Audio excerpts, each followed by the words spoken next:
Uy, PH, kalahin mo yun, may lumipat. Alam mo, gusto niya eh, di ba? Gusto niya. Huh?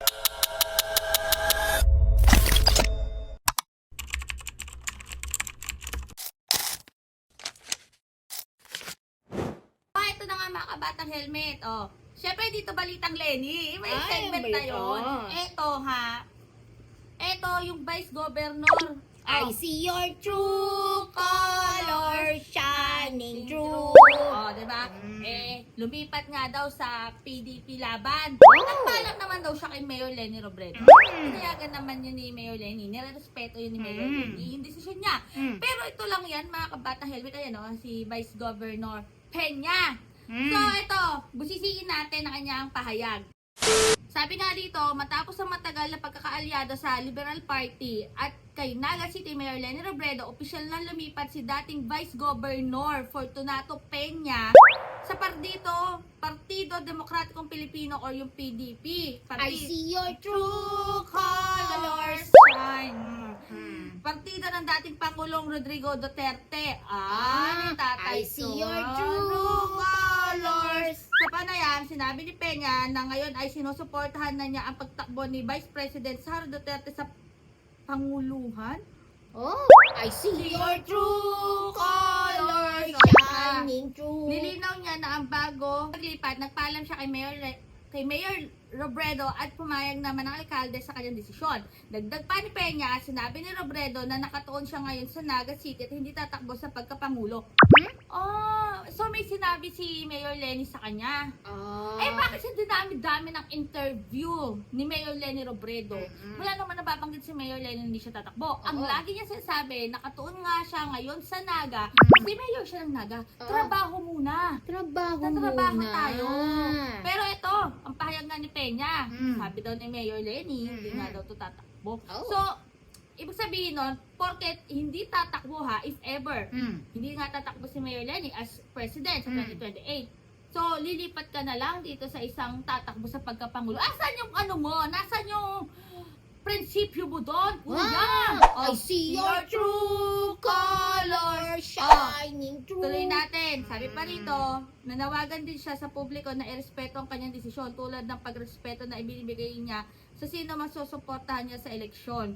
Ayon pa kay Peña, ang kanyang paglipat ng partido ay bunga ng tiwala sa integridad ni Sara Duterte bilang isang politiko na may isang salita. Huwag kang mag-alala, ma'am, sa security ko. Kasi may kinausap na ako na tao.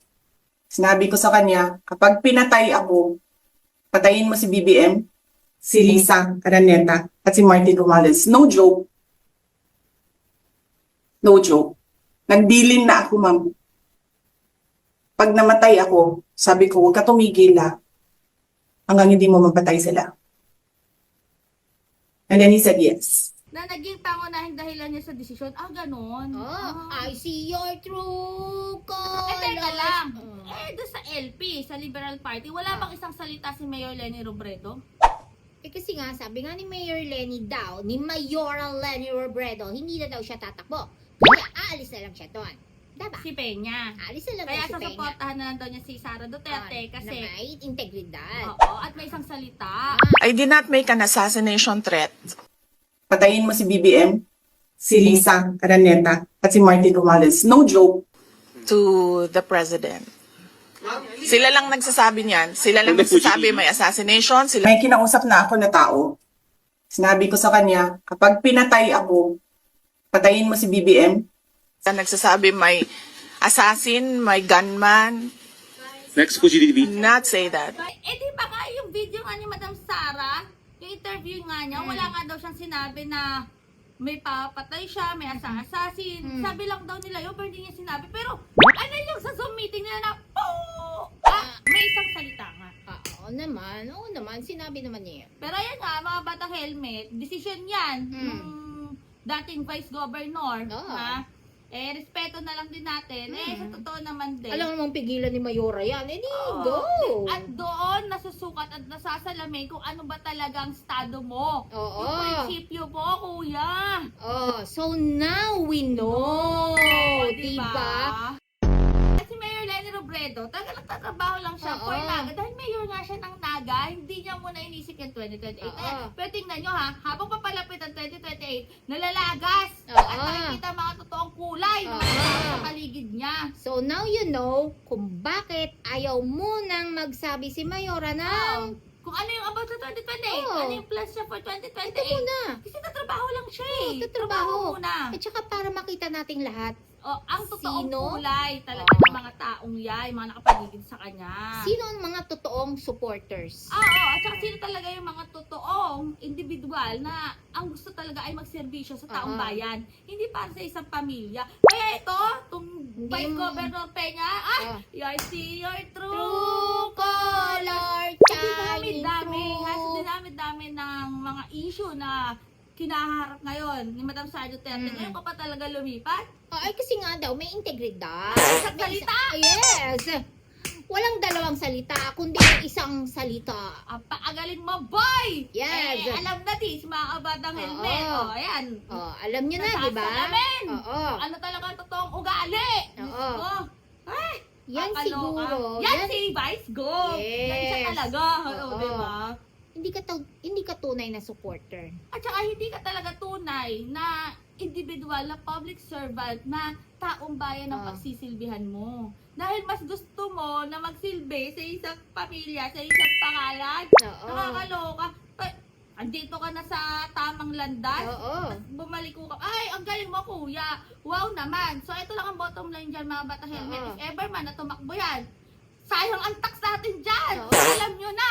So, ano yan? Pansarili lang. Huwag na nating dagdagan pa yung mga pinapasweldo natin na mga ulupong, na mga muntanga, na hindi karapat-dapat para sa taxes natin. So, alam na this mga kabatang helmet, nasa mga kamay naman natin, Oo. magboboto nyo yung mga yan. Pero ito lang, Boto nyo yung tunay na maglilingkod. yes, Hindi mamili yun na kayo dahil ng tama. nakita si Mayora. Oh, dikit tayo kay Mayora Lenny. Oo, ganyan. Kasi sikat si Mayora Lenny. Diba?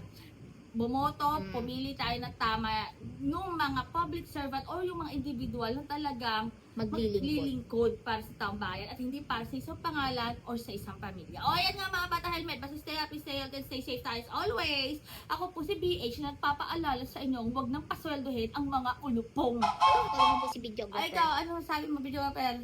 Eh di wow. Basta, maging matalino, alam na this. Oh.